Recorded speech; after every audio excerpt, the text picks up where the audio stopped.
Consider the following graphs of four functions of the form y is equal to k over x to the n, where n is a positive number. In part A, we're asked which functions are symmetric across the y-axis. Well, when a function is symmetric across the y-axis, we can fold the graph across the y-axis and both sides will coincide. We see that's the case in graph A and graph C. In other words, when the point xy is on the graph of the function, then the point minus xy is also on the graph of the function. And that's the case for both graph A and graph C. For part B, we're asked which functions are symmetric about the origin. Well, the origin is where the x and the y-axis meet, and a function is symmetric about the origin if you can rotate the graph 180 degrees about the origin and you end up with the same shape that you started with. That's the case in both graph B and in graph D.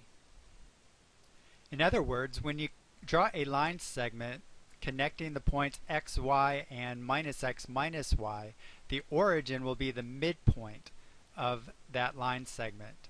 That's the case in both graph B and in graph D. For part C, we're asked which functions have an even power n. To answer that problem symbolically, we can substitute minus x for x and see whether the result is y or minus y.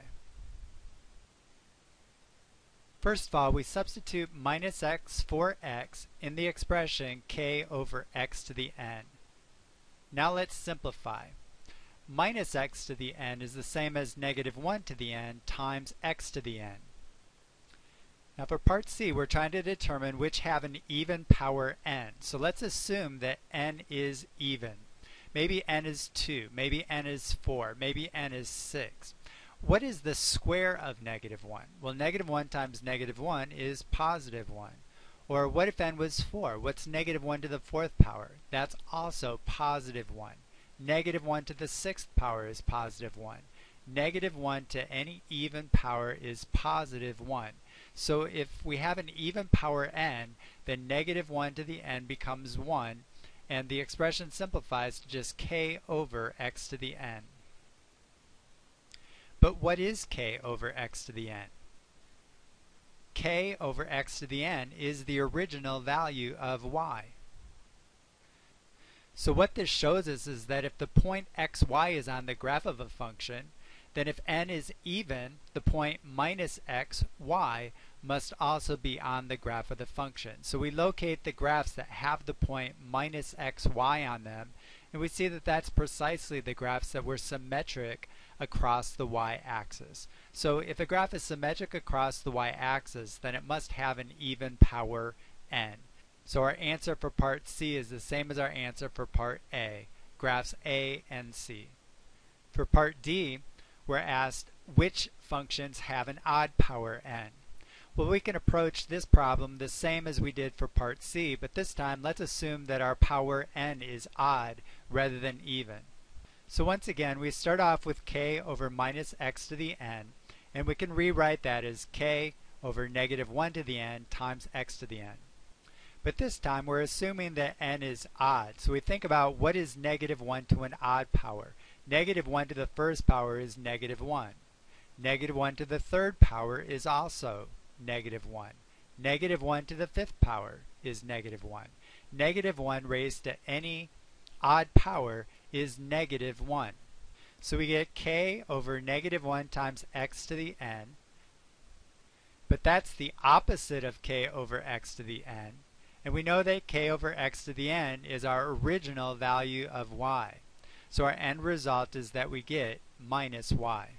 So this tells us that if the point xy is on the graph of a function, then the point minus x minus y must be on the graph of the function if n is odd. That's the case in both graph B and graph D. So what we see is that if a graph is symmetric about the origin, then it must have an odd power for n. Finally, in part E, we're asked which functions have k less than 0. To answer that, we can explore each function when x is equal to 1. Let's see why. Let's substitute 1 for x in our original function. We get k over 1 to the n.